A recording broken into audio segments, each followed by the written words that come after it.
Cawe-cawe dikaitkan dengan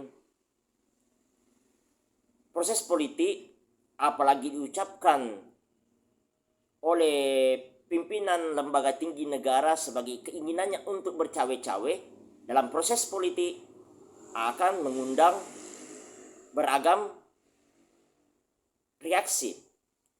Akan dipersoalkan tentang kelayakan secara moral, etik, maupun hukum jika pejabat tinggi negara turut campur dalam proses politik.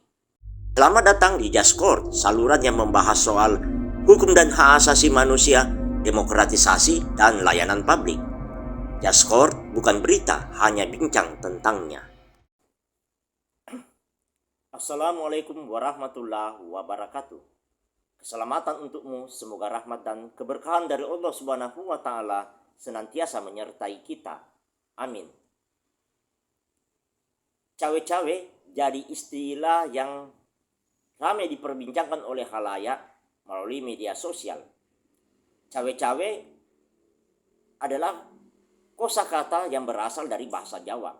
Kamus Besar Bahasa Indonesia mendefinisikan cawe-cawe sebagai turut campur.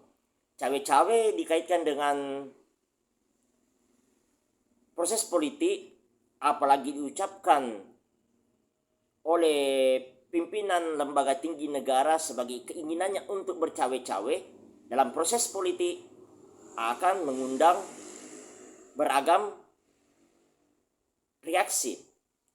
Akan dipersoalkan tentang kelayakan secara moral, etik, maupun hukum jika pejabat tinggi negara turut campur dalam proses politik.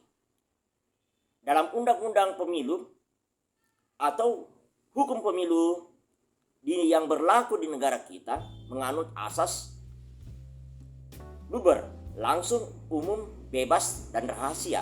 Bebas mengandung makna bahwa proses pemilu tidak boleh diintervensi oleh kekuasaan manapun.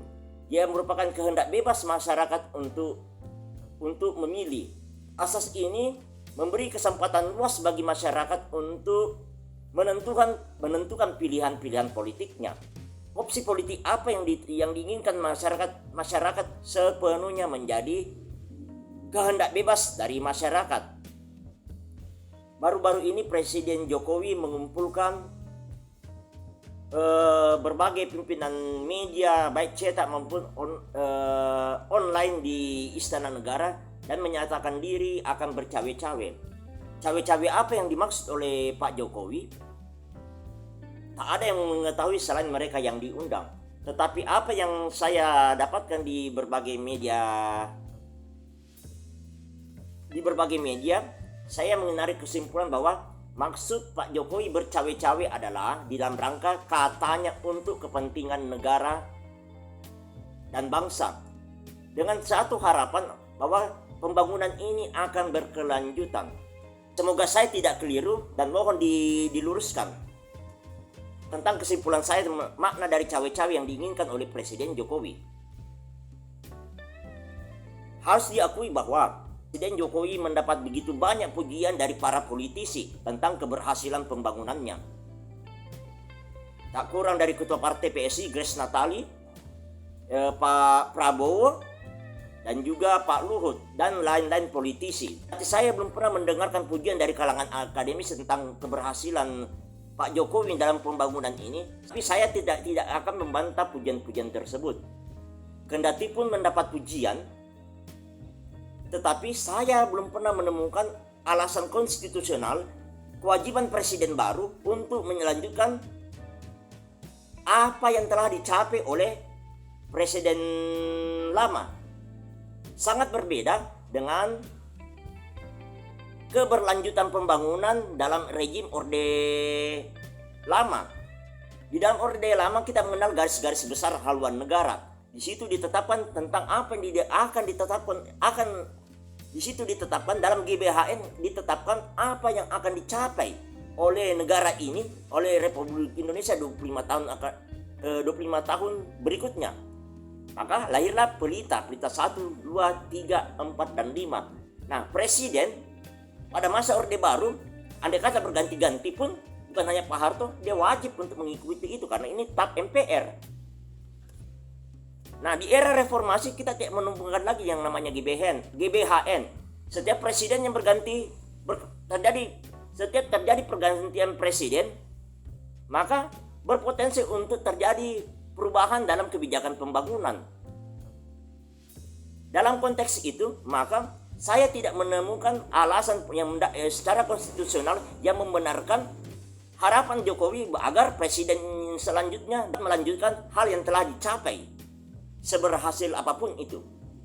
Itu yang pertama. Yang kedua, cawe-cawe ini juga menimbulkan sahwasangka bahwa Bapak Presiden Jokowi tidak akan netral. Betapa tidak, sesaat setelah Pak Ganjar Pranowo dinyatakan sebagai baca pres PDIP, Pak Jokowi mengantar Pak Ganjar ke Solo dengan menggunakan pesawat kepresidenan. Kejadian selanjutnya adalah Pak Jokowi mengumpulkan sejumlah partai di Istana Negara, entah membicarakan tentang negara, tetapi tidak semua partai yang ada di parlemen diundang.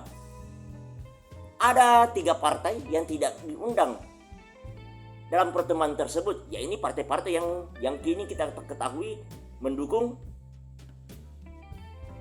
bakal calon presiden selain yang diusung oleh Golkar dan Gerindra, yaitu Partai Demokrat, Nasdem, dan PKS. Padahal Nasdem adalah partai koalisi pendukung pemerintahan Jokowi. Ini menjadi persoalan. Tetapi harapan saya sebagai warga negara Republik Indonesia, kalaulah Pak Jokowi ingin bercawe-cawe di dalam pemilu presiden dan pemilu legislatif kali ini, sebatas mendorong agar pelaksanaan pemilu legislatif dan presiden dapat berjalan sebagaimana mestinya.